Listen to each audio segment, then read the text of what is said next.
Assalamualaikum. Waalaikumsalam. Silakan duduk, Bu. Ya, Perkenalkan, saya perawat Mita yang bertugas pada suri ini.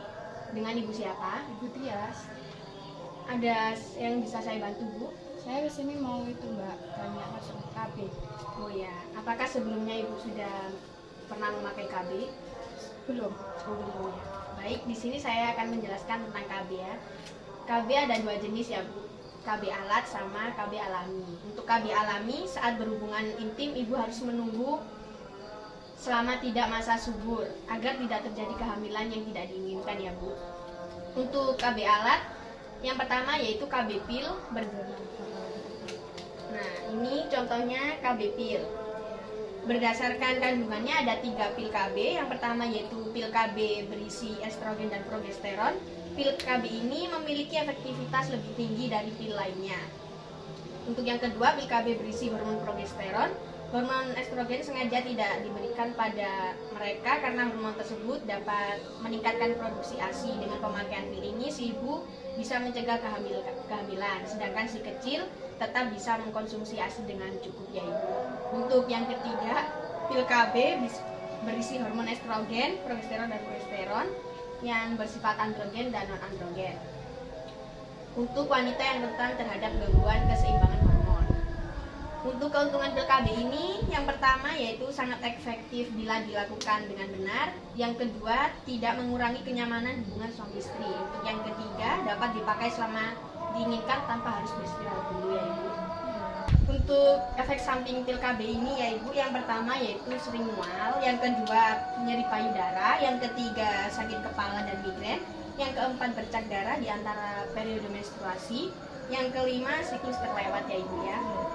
Apakah Ibu bisa mengerti? Iya, paham Mbak.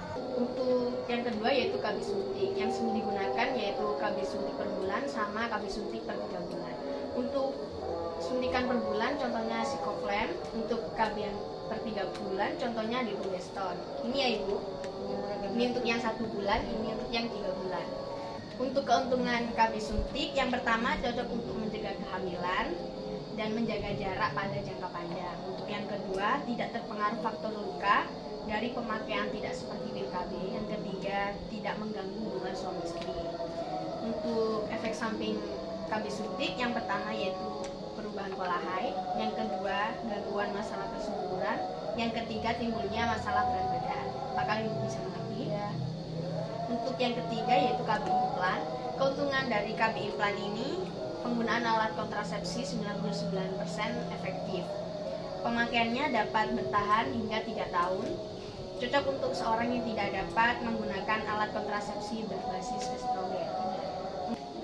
Untuk efek samping KB implan ini, yang pertama yaitu nyeri perut, yang kedua sakit kepala, yang ketiga pola menstruasi yang tidak teratur. Apakah Ibu bisa mengerti? Iya. Untuk yang terakhir yaitu KB IUD. Yang pertama, keuntungan KB ini yaitu sangat efektif 0,6 sampai 0,8 kehamilan per 100 perempuan dalam 1 tahun pertama. Untuk yang kedua, HKDR dapat efektif segera setelah pemasangan. Untuk yang ketiga, tidak mempengaruhi hubungan seksual.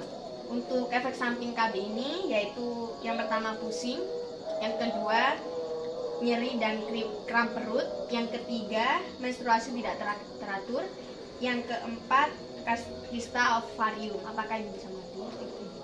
Baik, apakah ada yang ditanyakan? Tidak Mbak, terima kasih. Sama-sama. Ini Mbak. Iya. Assalamualaikum. Salam.